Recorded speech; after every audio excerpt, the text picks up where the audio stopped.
أعوذ بالله من الشيطان الرجيم. بسم الله الرحمن الرحيم.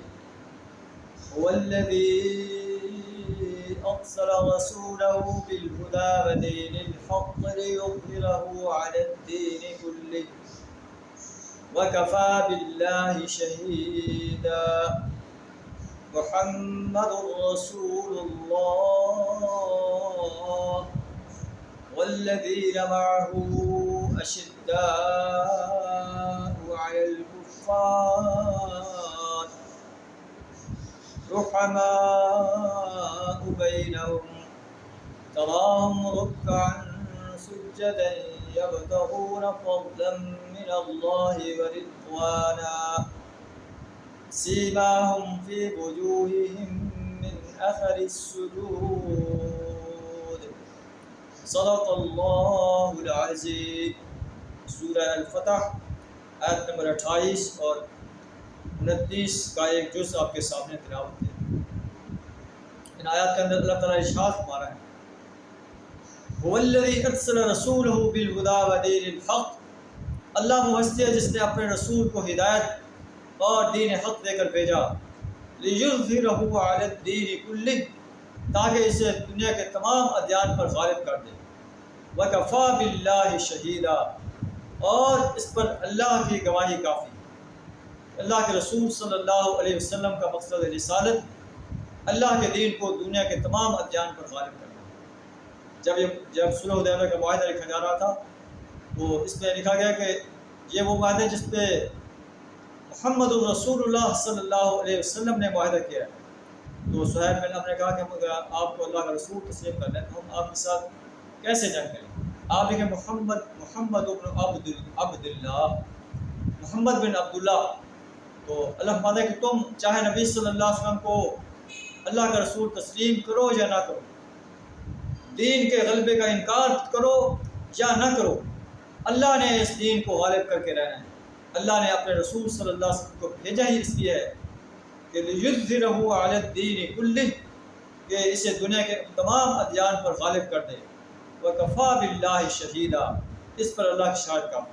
اللہ محمد صلی اللہ علیہ وسلم اللہ کے رسول ہیں اور آپ نے اس دین کو اس سرزمین پر عرب پر غالب کرنا ہے. محمد الرسول اللہ، محمد صلی اللہ علیہ وسلم اللہ کے رسول ہیں، چاہے قریش مکہ مانے یا نہ مانے. وہ اللہ کے رسول کو اللہ کا رسول تسلیم کرنے کے لیے تیار نہیں تھے، معاہدے سے مٹا دیا گیا. اللہ کے رسول صلی اللہ علیہ وسلم نے خود اپنے ہاتھ سے مٹایا. محمد صلی اللہ علیہ وسلم اللہ کے رسول ہے، یہ اللہ کی شہادت ہے. والذین معہ اشداء علی الکفار، جو آپ کے ساتھ ہیں وہ کفار پر سخت ہیں. کفار کی کسی بات پر انہیں کوئی کفار کی کوئی بات ان کے سامنے کوئی اہمیت نہیں رکھتی. آپس میں رحیم ہیں. آپ انہیں دیکھیں گے رکعا سجدا یبتغون فضلا من اللہ ورضوانا، رکوع کرتے ہوئے، سجود کرتے ہوئے، اللہ کی رضا طلب کرتے ہوئے، اللہ کا فضل تلاش کرتے ہوئے. اللہ ہمیں بھی ایسے عظیم انسان میں شامل کرتا ہے. ہمیں بھی رکوع و سجود میں راتوں کو اپنے گناہوں کی معافی طلب کرنے کی توفیق عطا فرمائے. اللہ کا فضل اور رضا تلاش کرنے کی توفیق عطا. اللہ ہمارا سیماہم فی وجوہہم من اثر السجود، سجود کے اثرات سے ان کی پیشانیاں تم دیکھ کر محسوس کر لو گے کہ یہ اللہ کے سچے لوگ ہیں. یہی مثال ان کی تورات میں ہے اور یہی مثال انجیل میں بیان کی گئی.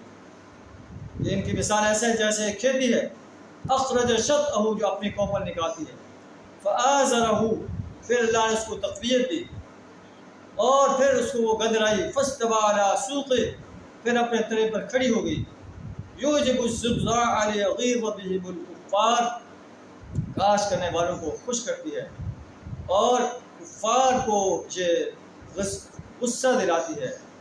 کفار یہ مثال بیان فرما کر اللہ فرماتا ہے کہ مکہ کے اندر اہل ایمان انتہائی کشف پرسی کی حالت میں تھے. ہجرت کے بعد اللہ نے انہیں قوت عطا کی، طاقت عطا کی.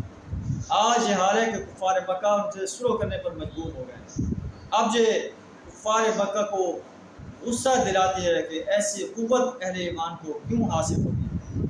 اللہ فرماتا ہے کہ یہ وہ اہل ایمان ہیں وعد اللہ الذین آمنوا وعملوا الصالحات اللہ نے اہل ایمان کے لیے جو صلح حدیبیہ میں شریک تھے، جو بیعت رضوان میں شریک تھے، یہ 1400 کے قریب اہل ایمان تھے، اللہ نے ان لوگوں سے جو ایمان لائے ہیں عمل سارے کرتے رہے، اللہ نے وعدہ کیا ہے مغفرۃ و اجر عظیمہ، انہیں کے لیے بخشش ہے اور اجر عظیم ہے۔ اللہ تعالیٰ ہمیں بھی ان عظیم انسان میں شامل فرمائے۔ وآخر دعوانا ان الحمد للہ۔